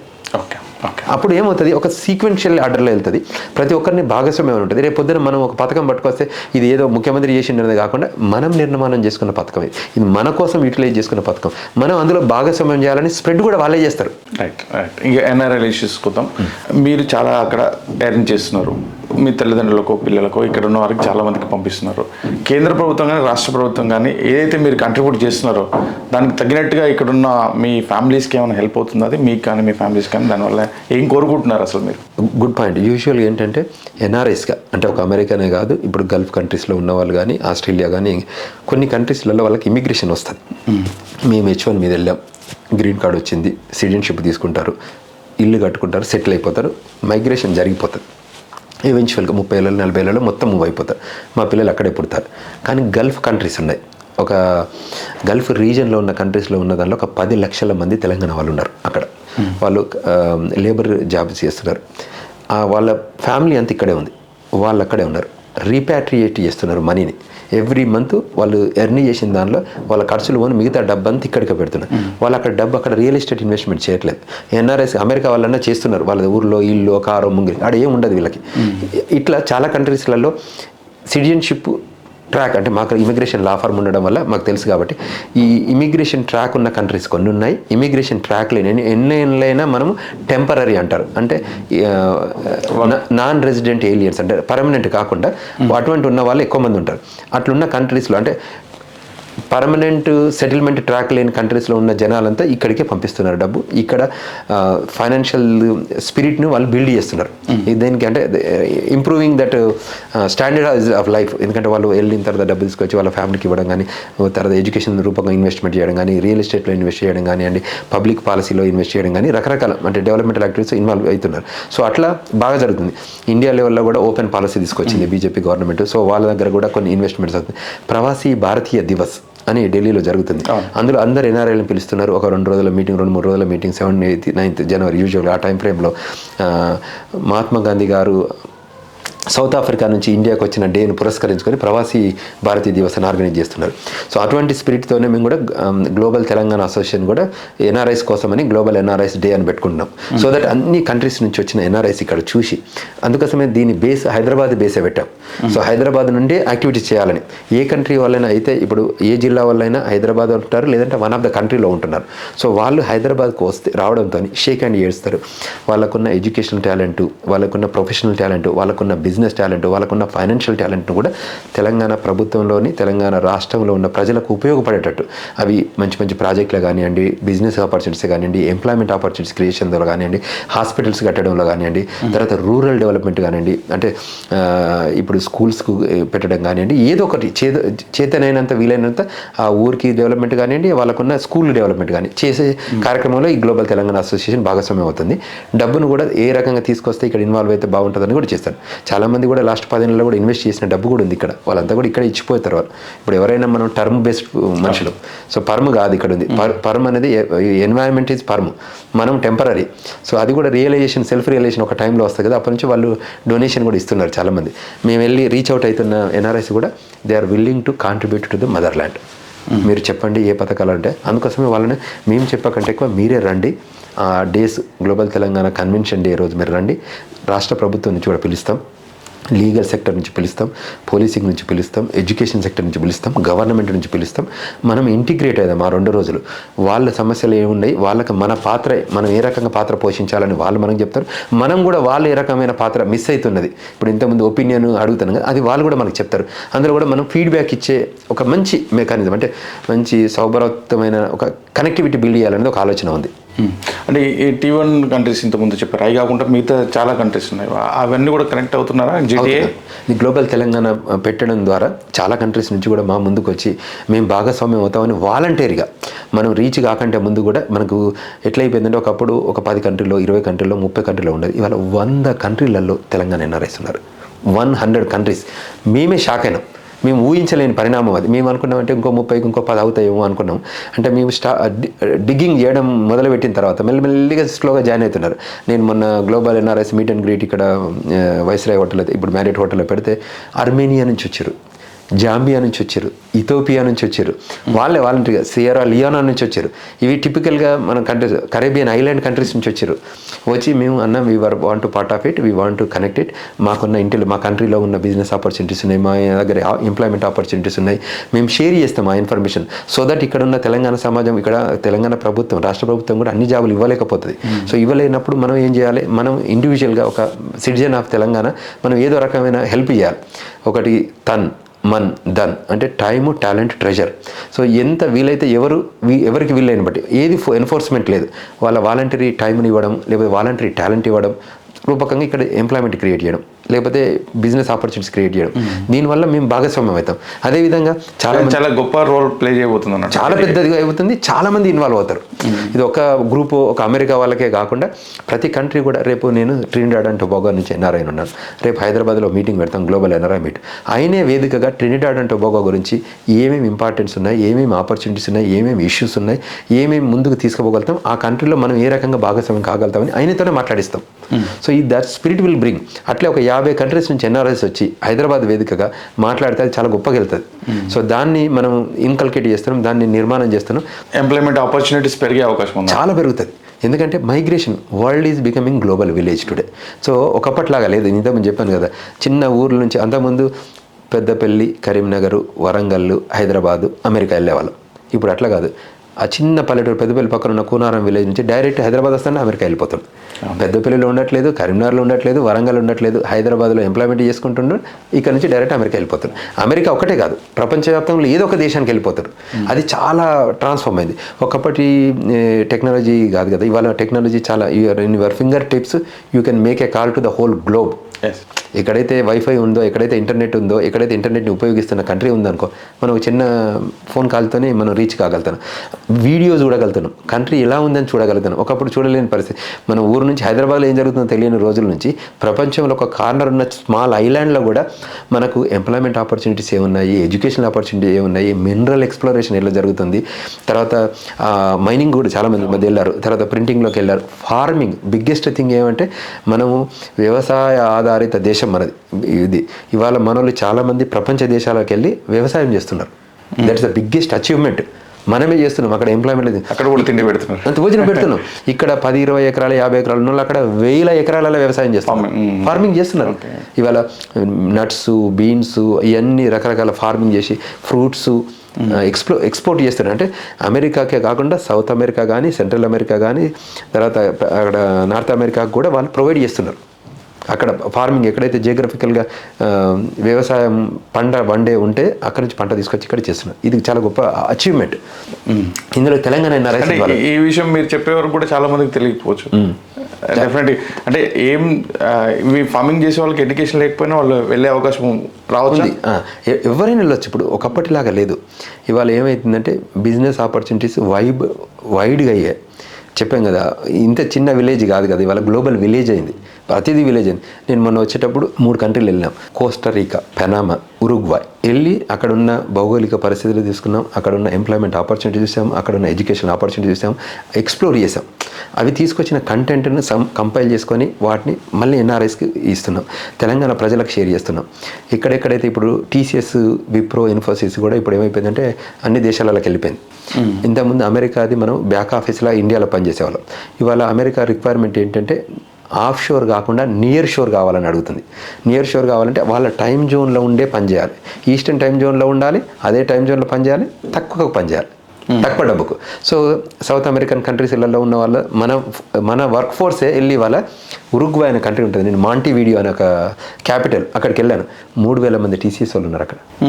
మాంటివీడియో, ఉరుగ్వాయ్ అనే కంట్రీలో మన వాళ్ళు 3000 మంది అక్కడ పనిచేస్తున్నారు. ఎవరికి పనిచేస్తారు? అమెరికన్ క్లయింట్కు పనిచేస్తున్నారు. అమెరికాలో ఉన్న కంపెనీస్కి అక్కడ నుంచి పనిచేస్తున్నారు. అంటే ఇండియా నుంచి పనిచేయడం ఒక ఎత్తు, దీన్ని ఆఫ్ షోర్ అంటారు, దాన్ని నియర్ షోర్ అంటారు. వాళ్ళ టైం జోన్లో ఉన్నది east, central, mountain, Pacific time జోన్లలో ఉన్న లైన్లో ఉన్న కంట్రీస్ ఉన్న దగ్గర మనం తీసుకెళ్తున్నాం. వాళ్ళకు కూడా ఏంటంటే ఆ మేనేజర్ సేమ్ టైంలో మాట్లాడాలనుకుంటున్నాడు. ఎందుకంటే మేనేజర్ ఇంకో వాళ్ళకి ఇచ్చి మళ్ళీ నెక్స్ట్ డే నుంచి మళ్ళీ నెక్స్ట్ డే వెయిట్ చేయకుండా సేమ్ టైంలో కావాలనుకుంటున్నాడు. రిసోర్సెస్ తక్కువ డబ్బుతో కావాలనుకోండి, అది జరుగుతుంది. ఇప్పుడు ఈ విషయాలు మేము చేరవేస్తున్నాం. ఉరుగ్వేకి కూడా మన వాళ్ళు వెళ్ళి ఆ కంట్రీకి ఇంపార్టెన్స్ చూస్తారు. కంట్రీలో మనం ఐటీ జాబ్ రూపకంగా వెళ్ళినా కూడా అక్కడ ఏమేమి ఆపర్చునిటీస్ ఉన్నాయి మనకి చెప్తారు కదా. ఆ కంట్రీ అంతా తిరుగుతారు, టూరిజంలో వెళ్తారు, టూరిజం ఆపర్చునిటీస్ ఏమున్నాయి మనకు తెలంగాణకు, ఆ దేశంలో ఏ రకంగా ఉపయోగం ఉంటాయి, ఇంకా ఏం business opportunity, not only technology, ఇంకా వేరియస్ సెక్టర్స్లలో తెలంగాణ ప్రజానికాలు వెళ్ళి జాబు చేస్తారా, ఎడ్యుకేషన్ చేస్తారా, బిజినెస్ డబ్బు ఉన్న వాళ్ళు ఏం చేస్తారు, వాళ్ళు ఎక్కడ బిజినెస్ ఆపర్చునిటీ అక్కడ వెళ్ళిపోయి పెడతారు. ఇప్పుడు ఇండియాకి వీళ్ళు బిజినెస్ రూపకంగానే వచ్చింది కదా, ఇంక బ్రిటిష్ వాళ్ళు వచ్చింది, ఫస్ట్ వాళ్ళు వచ్చింది ఇక్కడ చేయడానికి ఏంటి, బిజినెసే కదా, పరిపాలన చేయడానికి రాలేదు, వచ్చుడే. సో బిజినెస్ రూపకంగా వచ్చారు. ఇట్లా చాలా దేశాలలో కూడా మన వాళ్ళు Indians, Gujarati community, Telugu community, Telangana community కూడా వెళ్ళి ఫార్మింగ్ అంటే వేరియస్ సెక్టర్స్లలో పనిచేస్తున్నారు. డబ్బు సంపాదించుకున్నాక ఏం చేస్తారు, హాస్పిటల్స్ పెడుతున్నారు, మెడికల్ కాలేజీలు పెడుతున్నారు, బిజినెస్ బిల్డ్ చేస్తున్నారు. తర్వాత government of that country, A country government ఉంటుందో వాళ్ళతో ఇంటిగ్రేట్ అయిపోతున్నారు. ఆ ప్రెసిడెంట్లతో వెళ్తారు. చాలామంది ఇప్పుడు మన మెల్లిమెల్లిగా ఆ పాలిటిక్స్లో కూడా వెళ్తారు. అదే నెక్స్ట్ క్వశ్చన్ అదే అడగబోతున్నాను నేను. అంటే ఇక్కడ రాజకీయాలు ఇంత టాలెంట్ ఉన్న వాళ్ళు అక్కడ రాజకీయాల్లో కూడా ఇన్వాల్వ్ అయ్యే అవకాశం ఉంది. 100% ఉంది. ఇప్పుడు మనకు అమెరికా వైస్ ప్రెసిడెంట్ ఇప్పుడు కమలా హ్యారిస్ ఉన్నారు. అంటే ఇంకా రేపు వివేక్ రామస్వామి వాళ్ళు కూడా ఈజ్ ట్రయింగ్ అన్న రిపబ్లికన్ పార్టీ లైన్లో. అట్లా చాలామంది సెనేటర్లు, కాంగ్రెస్ మెన్స్, తర్వాత కౌంటీలు, తెలంగాణ వాళ్ళు కూడా వచ్చారు కదా, తెలంగాణ వాళ్ళు కూడా పనిచేస్తున్నారు, తెలంగాణ వాళ్ళు కూడా తీసుకుంటారు స్టెప్స్. అంటే ఇప్పుడు ఒక మైల్ నడవాలంటే ఎక్కడో ఒక స్టెప్ స్టార్ట్ కావాలి కదా, ఆ ప్రాసెస్లో ఉన్నారు. సో మెల్లిమెల్లిగా వస్తున్నారు. ఎవెన్చువల్గా మనకు కష్టపడే తత్వం ఉంది, మంచి ఆలోచన వ్యవహారం ఉంది, అంటే నాలెడ్జ్ ఉంది. సో తర్వాత సేవింగ్స్, మనం డబ్బును కూడా దుబారా ఖర్చు చేయకుండా సేవింగ్ చేసే మైండ్ సెట్ ఉన్న వాళ్ళం కాబట్టి సో మనీని పుట్టుగదర పెట్టి ఆపర్చునిటీస్ క్రియేట్ చేస్తున్నాం. ఇప్పుడు అమెరికాకి వెళ్ళిన తర్వాత చేసిన చాలామంది హిస్టారికల్గా కొత్త కొత్త కంపెనీస్ పెట్టుకున్నారు, కొత్త కొత్త ఇన్వెన్షన్ జరుగుతుంది. ఇప్పుడు వేరే ఎగ్జాంపుల్స్ అక్కర్లేదు. అన్ని కంపెనీలలో మెజారిటీ కంపెనీస్ సిఇఓస్ ఇండియన్స్ ఉన్నారు. ఇప్పుడు మన తెలుగు నాదెల్ల ఉన్నారు కదా, సత్యానాదెల్ల type. Microsoft is the biggest company, మనందరికీ తెలుసు. అట్లా అందరూ ఈ గూగుల్ కంపెనీ కానీ, ఐబిఎం కంపెనీ కానీ, ఎవ్రీ కంపెనీ, అడోబీ కంపెనీ కానీ, మాస్టర్ కార్డ్ కానీ. మనం తెలంగాణ ఉద్యమంలో మాట్లాడుకున్నాం, దుబాయ్ బతుకులు, బొగ్గబాయి బతుకులు. ఈ దుబాయ్కి ఒక పాలసీ తీసుకొచ్చారు. ఆ పాలసీస్ వల్ల నిజంగా ప్రయోజనం జరిగిందా లేదా ఎన్ఆర్ఐలకి? మంచి పాయింట్ మాట్లాడారు. దీని మీద కూడా నేను ఇష్యూ ఇది 2016లో ఇక్కడ హరిత ప్లాజాలో ఎన్ఆర్ఐ పాలసీ మీటింగ్ అని పిలిచారు. నేను అమెరికా నుంచి వచ్చిన, కేటీఆర్ గారు ఆధ్వర్యంలో మీటింగ్ పెట్టారు. అడిగారు ఒపీనియన్స్ ఎట్లుంటుంది అది, that's the kind of meeting should happen. ఆ మీటింగ్ పెట్టుకున్నారు. స్టేక్ హోల్డర్స్ అంటారు, మేమంతా స్టేక్ హోల్డర్స్ అందరం వచ్చినాము, మీటింగ్ పెట్టినాం. అతి గతి లేదు, మళ్ళీ ఫాలో అప్ లేదు. తర్వాత ఇది మనకు ఒక్కొక్క కంట్రీకి ఒక్కొక్క రాజ్యాంగ వ్యవస్థ ఉంటుంది. ఇక్కడ స్టేట్కి కొన్ని పవర్స్ ఉంటాయి, సెంట్రల్కి కొన్ని పవర్స్ ఉంటాయి. నాలెడ్జ్ కోసం ఇప్పుడు నేను షేర్ చేస్తున్నాను. State list, central list, concurrent list, అంటే జాయినింగ్ లిస్ట్ ఉంటుంది. ఇమిగ్రేషను, ఇది ఎన్ఆర్ఐ పాలసీ అనేది మేజర్గా రోలు ఎక్స్టర్నల్ అఫైర్స్తో ఉంటుంది, not a state policy. State policy ఇన్పుట్లు ఇవ్వచ్చు, స్టేట్ పాలసీ గైడెన్స్ ఇవ్వచ్చు, కంటెంట్ అంటే అందరిని ఇన్వాల్వ్ చేసి ఇంకో ఇది మా తెలంగాణ రాష్ట్రం, మా తెలంగాణ ఎన్ఆర్ఐస్ ఇంకో ఇన్ని దేశాలలో వాళ్ళ ప్రజెన్స్ ఉంది, వాళ్ళకు ఇటువంటి ఆపర్చునిటీస్ ఇస్తున్నారు, ఇండియాకి ఈ రకమైన రీపాట్రియేట్ మనీ చేస్తున్నారు, ఇక్కడ ఇష్యూస్ ఉన్నాయి, దీన్ని అడ్రస్ చేయడానికి మీ హెల్ప్ కావాలి, ఇగో మేము ఈ పాలసీ మీద పెట్టుకుంటున్నాం మా స్టేట్ పాలసీలో, మీరు ఫెడరల్ పాలసీలో కూడా దీన్ని ఇంక్లూడ్ చేయండి అని సబ్మిషన్ చేయాలి, దాన్ని ఫాలో అప్ చేయాలి. దానికి ఒక ఎన్ఆర్ఐ మినిస్టర్ పెడితే అయిపోతుండే కదా. కేటీఆర్ 5-4 మినిస్టర్లు పెట్టుకొని అన్ని పనులు ఆయనే చేస్తే ఎవరు ఓనర్షిప్ ఉంటుంది, ఒక ఎన్ఆర్ఐకి ఇచ్చి ఉంటే దాన్ని ఎంబడే పడతాడు. ఉద్యమం కోసం ఎట్లా దాన్ని ఎంబడి పీక పట్టినట్టు పట్టినాము, దీన్ని కూడా దాన్ని ఎంబడి పడతాం కదా. ఫాలో అప్ ఏదైనా త్రూ ఫాలో అప్తోనే అచీవ్ అవుతాం. అంటే దాన్ని ఇది ఎందుకు అడుగుతున్నా అంటే నేను స్వయంగా నా ఎక్స్పీరియన్స్, నేను ప్రభుత్వంలో కొన్ని రోజులు భాగస్వామ్యంలో ఉన్నాను కాబట్టి ఇంకా కూడా శవాలు చనిపోతే మళ్ళీ ఏం మంత్రినో లేకపోతే ఎమ్మెల్యేనో పట్టుకొని బతిలాడుకోవాల్సిన అవసరం ఇంకా ఉందా? అట్లా లేకుండా చనిపోయిన వాళ్ళని వెంటనే తీసుకొచ్చేటటువంటి ఏర్పాట్లు జరగాలి, చేయాలనే ఆలోచన ఉండి అక్కడ ఉన్న వాళ్ళకి ఓనర్షిప్ ఇవ్వండి. ఇప్పుడు పార్టీలకు అతీతంగా చాలామంది పనిచేస్తారు, మనం గుర్తించవచ్చు. పనిచేసే వాళ్ళని రికగ్నైజ్ చేయడం, అన్నం ఉడికిందని చెప్పడానికి అన్నం అంతా తినాల్సిన అవసరం లేదు కదా. ఒక వ్యక్తి తెలంగాణ కోసం పనిచేస్తాడా, ఆయన స్వలాభానికి పనిచేస్తాడా అనడానికి మనం గుర్తుపట్టవచ్చు కదా. ఒక 2 కన్వర్జేషన్ 3 కన్వర్జేషన్లు ఈజీగా చెప్పగలుగుతాం. సో అప్పుడు ఇప్పటికీ గల్ఫ్ అనేది ఒక ఆరని కుంపటి. ఎందుకంటే అది ఎప్పటికీ తెలంగాణ రాష్ట్రం టేక్ కేర్ చేయాలి, తప్పకుండా చేయాలి, అది వదిలేదు. మేము ఎన్ఆర్ఐలు అమెరికా ఎన్ఆర్ఐలు మాకేం చేసినా చేయకపోయినా పర్లేదు, కానీ గల్ఫ్ వాళ్ళందరికీ హెల్ప్ చేయాలి, అది పీరియడ్గా. నేను కరీంనగర్లో పుట్టిన వ్యక్తిగా మాట్లాడుతున్నా. కరీంనగర్ నిజామాబాద్ జిల్లాలకు సంబంధించిన వాళ్ళు ఎక్కువ ఉన్నారు, మిగతా జిల్లాలకు కొంచెం తక్కువ ఉన్నారు. బట్ అందరికీ కూడా మనం ఎప్పుడైతే 30 ఏళ్ళలో 20 ఏళ్ళలో పనిచేసి డబ్బుని ఇక్కడికి పంపించి ఇక్కడి డెవలప్మెంట్కి ఉపయోగానికి హెల్ప్ చేస్తున్నారో, చనిపోతే మాత్రం తీసుకొచ్చే బాధ్యత మనదే, అది రాష్ట్ర ప్రభుత్వ బాధ్యత. దానికి డబ్బులు లేవని కాదు, అది చాలా డబ్బు ఉంది. కొన్ని వేల కోట్లు పెడుతున్నప్పుడు ఒక మనిషిని తీసుకొస్తే కనెక్ట్ అవుతారు, వాళ్ళ ఫ్యామిలీ ఉన్న పిల్లలు ఆయన చూసుకోవాలనుకుంటారు కదా, చివరి చూపు అని అంటారు కదా, అటువంటి కనెక్షన్ మనం ఇవ్వడానికి ఏమి ఇబ్బంది అవుతుంది? ఏమి ఇబ్బంది కాదు. పాలసీని క్రియేట్ చేయండి, మాట్లాడండి. ఎక్స్టర్నల్ ఒకప్పటిలా కాదు కదా, ఇప్పుడంతా ఎలక్ట్రానిక్. ఇక్కడ అప్లికేషన్ పెడితే అక్కడ నిమిషంలో అక్కడ వాళ్ళ దగ్గర ముందట ఉంటుంది. ఒకప్పుడు మనం మెయిల్ చేయాలి, పోస్ట్ చేయాలా, వచ్చిందా రాలేదా, వాట్సాప్లో పెడితే అక్కడ నెక్స్ట్ సెకండ్ ఆడ చూస్తున్నాం కదా. సో మనకు అక్కడ నుంచి వాళ్ళ అంబాసిడర్స్ ఇక్కడికి వస్తారు, వాళ్ళతో కూర్చొని మాట్లాడేటప్పుడు మాది ఈ పాలసీ, మేము ఇంత మీకు వచ్చి ఇంత మేము 10 లక్షల మంది మీ దగ్గర పనిచేస్తున్నామంటే మీ ఎకానమీని మేము బిల్డ్ చేస్తున్నట్టే కదా. ఇలాంటి ఇష్యూస్ మీద జీటీఏ పనిచేస్తుంది 100%. దానికోసమే జీటీఏ పుట్టింది. ఇవాళ జీటీఏ పనిచేయబోయేది ఏంటంటే ప్రతి దేశంలో ఉన్న అడ్వాంటేజెస్, ఇష్యూస్, ఆపర్చునిటీస్, కన్సర్న్స్ ఇవన్నిటి మీద కూడా మేము వర్క్ చేయాలనుకుంటున్నాం. మనం ఒక సైడే కాదు, అందులో ఆ దేశం వల్లే పనిచేస్తారు. ఇప్పుడు నేను చెప్పేది ఏంటంటే, నేను అమెరికాలో వాషింగ్టన్ డీసీలో వేదికగా నేను ఉన్నాను. I may not know Trinidad and టొబాగోలో ఉన్న సమస్యలు. ట్రినిడాడ్ అండ్ టొబాగోలో ఉన్న మా ప్రెసిడెంట్ ఎవరైతే ఉంటారో, మా టీం ఉంటుందో, వాళ్ళు మాట్లాడతారు ఆ సమస్య మీద. అట్లే గల్ఫ్లో ఉన్న అన్ని కంట్రీస్లో, అది బహ్రెయిన్ కానివ్వండి, అది కువైట్ కానివ్వండి, అది ఖతార్ కానివ్వండి, అది యునైటెడ్ అరబ్ ఎమిరేట్స్ కానివ్వండి, అది ఒమాన్ కానివ్వండి, యెమన్ కానివ్వండి, సౌదీ అరేబియా కానివ్వండి, ఇవన్నీ కంట్రీలో ఉన్న లీడర్షిప్పే మాట్లాడుతుంది, వాళ్ళ సమస్యలు చెప్తుంది, వాళ్ళ ఇష్యూస్ చెప్తుంది. ఈ రకంగా మేము మనం తెలంగాణ ప్రజలకు ఏ రకంగా ఉపయోగపడతాం, రాష్ట్ర ప్రభుత్వానికి ఏ రకంగా ఇంటెలెక్చువల్ థింక్ ట్యాంక్ కాబోతాం. ఇది గ్లోబల్. మనం పెట్టినప్పటి నుంచి ఇప్పటి వరకు చాలా వైబ్రేషన్స్ క్రియేట్ అయినాయి. ఇన్ని కంట్రీస్ నుంచి వచ్చి మాట్లాడుతుంటే, అన్న we want to participate it, we want to connect it, we want to help the Telangana సమాజం అంటున్నారు. వాళ్ళకి ఆల్రెడీ కంఫర్టే ఉంటుంది, అమెరికాలో కానీ ఏ దేశంలో కానీ తిండికి లేకుండా ఉంటారు, కష్టపడతారు కాబట్టి, పని రెవెన్యూ వస్తుంది కాబట్టి దానిలో సేవింగ్ చేసుకొని ఫ్యామిలీకి ఫస్ట్ ఇస్తారు, మిగతా మిగిలింది ఏదో సేవ చేయాలని అనుకుంటారు. ఇంకా ఇక్కడ ఉన్న వాళ్ళకి దానికంటే ఎక్కువ ఎన్ఆర్ఐస్ వాళ్ళకి కొద్దిగా ఎక్కువ ఆలోచన ఉంటుంది. అంటే ఇక్కడ ఉన్న వాళ్ళు కూడా ఇస్తుంటారు, బట్ ఎన్ఆర్ఐస్గా కొద్దిగా మేము చేయాలి తపన ఉంటుంది కదా. దేశంకు దూరం ఉన్నాము, మా అమ్మ, మా నాన్న, మా దేశం, ఊరు గురించి ఫస్ట్ ఆలోచిస్తారు, మా ఊరు, పుట్టిన ఊరు గురించి, కన్న తల్లి గురించి ఎక్కువ ఆలోచించుకునే వ్యవస్థ ఉంటుంది. అంటే కొందరు ఎన్ఆర్ఐస్కి ఇష్యూస్ ఉండొచ్చు, కానీ మెజారిటీ ఎన్ఆర్ఐస్కి అయితే ఏదో ఒక రకంగా ఇక్కడ భాగస్వామ్యం కావాలని కోరుకుంటారు కదా. సో అటువంటి దానిలో కూడా గ్లోబల్ తెలంగాణ అసోసియేషన్ మేము అందరిని వింటాం. ఇప్పుడు ఏం చెప్పబోతున్నారు, రేపు పొద్దున బోర్డు మీటింగ్ పెట్టినా ఏం చేసినా మీ అందరూ ఏం చేయాలనుకుంటున్నారు, మీరు ఎట్లా చేయాలనుకుంటారు, ఎట్లా చేస్తే బాగుంటుందని వాళ్ళకి ఆపర్చునిటీ ఇస్తున్నాం, వాళ్ళే ఎగ్జిక్యూట్ చేసేటట్టు. సో ఓనర్షిప్ వాళ్ళకి ఇవ్వడం వల్ల ఏమవుతుందంటే వాడు అకౌంటబిలిటీ ఫీల్ అవుతారు, ఎగ్జిక్యూషన్ చేయగలుగుతారు. లేదు మేమే చెప్పింది మీరు వినాలంటే, మీరు చెప్పింది మేము వింటే 4 రోజుల్లో మర్చిపోతారు. సో అట్లా కాకుండా గ్లోబల్ తెలంగాణ ప్రతి కార్యక్రమంలో కూడా భాగస్వామ్యం కావాలని కోరుకుంటున్నాం. చాలా ఇష్యూస్ చెప్పారు, అక్కడ ఉన్న ఆపర్చునిటీస్ గురించి మాట్లాడుతున్నాం, ఇక్కడ ఉన్నటువంటి ఎంప్లాయ్మెంట్ లేని తనం గురించి మాట్లాడుతున్నాం. వీటిని కనెక్ట్ చేయడానికి జీటీఏ ఎట్లా అప్రోచ్ కావడం? ఒకప్పటికైతే లేదు, ఇప్పుడైతే ఎలక్ట్రానిక్ సిస్టమ్ ఉంది. వాళ్ళు మనకి రీచ్ అవుట్ కావచ్చు, వాట్సాప్ రూపకంగా రావచ్చు, ఫేస్బుక్ రూపకంగా కావచ్చు. ఇష్యూస్ ఉన్న వాళ్ళకి ఇవాళ ఫోన్, స్మార్ట్ ఫోన్ లేని వ్యక్తులు లేరు, మెజారిటీ లేని వాళ్ళు కూడా పక్క వాళ్ళతో చేపిస్తారు. ఇప్పుడు మన సమస్య వచ్చింది అనుకోరి, వాళ్ళు చేయలేకపోతే, టైపింగ్ చేయలేకపోయినా, చెప్పలేకపోతే పక్క వాళ్ళతో అడుగుతారు. పిల్లలు వాళ్ళు చెప్పకపోయినా వాళ్ళ పిల్లలు ఎడ్యుకేట్ అయ్యారు. ఇప్పుడు ఎడ్యుకేషన్ రూపకంగా కూడా ట్రాన్స్ఫార్మ్ అవుతుంది. మిమ్మల్ని రీచ్ ఏ విధంగా కావాలో చెప్పండి, నేను దాని టెక్స్ట్ రూపంలో కూడా ఇస్తాను. మీరు కూడా గ్లోబల్ తెలంగాణ .org అని ఉంటుంది వెబ్సైట్, అంతే, చాలా సింపుల్ పదాలు పెట్టాం. గ్లోబల్ తెలంగాణ అసోసియేషన్ వెబ్సైట్ పేరు గ్లోబల్ తెలంగాణ .org. అందులో లీడర్షిప్ ఉంటుంది, అందులో ఈమెయిల్ ఉంటుంది. ఆ ఈమెయిల్కు contact@globaltelangana.org. సింపుల్, అది కూడా కాంటాక్ట్. ఎవరిని కాంటాక్ట్ చేయాలంటే కాంటాక్ట్ అనే వర్డ్ వాడాలి. contact@globaltelangana.org రూపకంగా పంపించండి.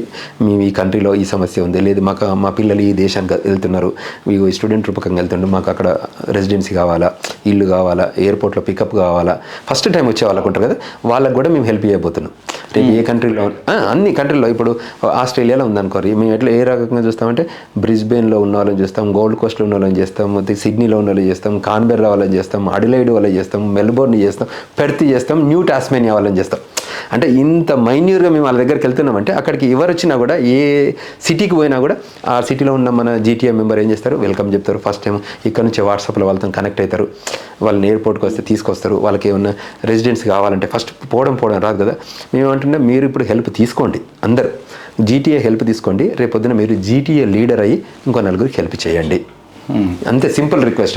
మీరు వాడుకోండి. మీరు జీటీఏని ఏ దేశంలో మీరు వెళ్ళాలనుకుంటారు, విద్యా రూపకంగా వెళ్తారా, బిజినెస్ రూపకంగా వెళ్తారా, యూజ్ జీటీఏ. మీరు మాట్లాడండి, మీకు వాళ్ళ కాంటాక్ట్ కావాలంటే మేమే ప్రొవైడ్ చేస్తాం. వాట్సాప్ ఇవ్వదు, ఈజీ అయిపోయింది. ఒక మెసేజ్ కొట్టండి, ఏ రోజు వస్తారని చెప్పండి, వాళ్ళు వచ్చి వెల్కమ్ చెప్తారు, రిసీవ్ చేసుకుంటారు. అవసరమైతే 1-2 రోజులు వాళ్ళ ఇంట్లో ఉంచుకుంటారు. It's all matter of connection కదా. తర్వాత మీరు ఒక రోజు మంచిగా సెటిల్ అవుతారు, 5 ఏళ్ళు 10 ఏళ్ళు డౌన్ ద రోడ్ మంచిగా సెటిల్ అవుతారు. మీరు కూడా మళ్ళీ సేమ్ థింగ్ చేయండి. అలాంటి దానికి మీ ఇల్లు వేదికగా చూసారు కదా. సో మేము వచ్చిన వాళ్ళ ప్రతి ఒక్కరికి నేను పార్టీలకు అతీతంగా, ఇంతకుముందు మనం అన్నారు కదా ఎట్లా మాట్లాడు, మన ఇంటికి టీఆర్ఎస్ వాళ్ళు వచ్చారు, కాంగ్రెస్ వాళ్ళు వచ్చారు, బీజేపీ వాళ్ళు వచ్చారు, వైఎస్ఆర్సీపీ వాళ్ళు వచ్చారు, టీడీపీ వాళ్ళు, ఎవరినైనా వాళ్ళని వ్యక్తులుగా గౌరవిస్తాం. వాళ్ళని మనం వేదికకు వచ్చినప్పుడు మనం ఆతిథ్యం ఇచ్చాం. పార్టీలకు అట్లా అనుకుంటే మనం ఒక పార్టీలో ఏం తీసుకుంటే మిగతా వాళ్ళు ఎప్పుడు రారు, మన ఇంటికి కూడా రారు కదా. సో వాళ్ళందరూ వస్తున్నారంటే మనకున్న వ్యక్తిత్వాన్ని బట్టి. అంటే ప్రతి ఒక్కరు ఆ దేశంకి వచ్చి అడిగిన, అంటే ఏ ప్రపంచంలో ఏ దేశంలో అడిగినా వాళ్ళంతా మన తెలంగాణ పౌరులు. అంటే తెలంగాణ నుంచి వచ్చిన వాళ్ళకి మనం మంచి ఆతిథ్యం ఇవ్వడం మన బాధ్యత, అది మన బ్లడ్లో ఉంది. సో ఆతిథ్య ప్లేస్లో వచ్చిన వాళ్ళకి వెల్కమ్ చెప్పి ఇంటి దాకా తీసుకుపోవడం అనేది చాలా గొప్ప విషయం. అది మొదటిసారి అమెరికాలో అడుగుపెట్టి ఏం తెలియకుండా ఉన్న వాళ్ళకి ఇది చాలా పెద్ద ఉపయోగంగా ఉంటుంది, దాంట్లో నో డౌట్. అది అయితే చివరిగా ఒక ప్రశ్న, తెలంగాణ ప్రజలందరికీ ఇప్పుడు ఇంకా ప్రభుత్వాలు మారుతున్నాయి వస్తున్నాయి, ఏం చెప్తారు? తెలంగాణ రాష్ట్రం ఏర్పాటు చేసుకున్నాం, ప్రజలకి ఏం చెప్పాలనుకుంటున్నారు? తెలంగాణ ప్రజలు కూడా ఇప్పుడు ఏంటంటే క్వశ్చనింగ్ అథారిటీ బిల్డ్ చేసుకోండి. ఇంకా అంటే ఓట్ల కోసము వాటి కోసమే కాకుండా అది ఎలక్షన్ టైం మాత్రం ఎలక్షన్ ఓట్లు చేయండి.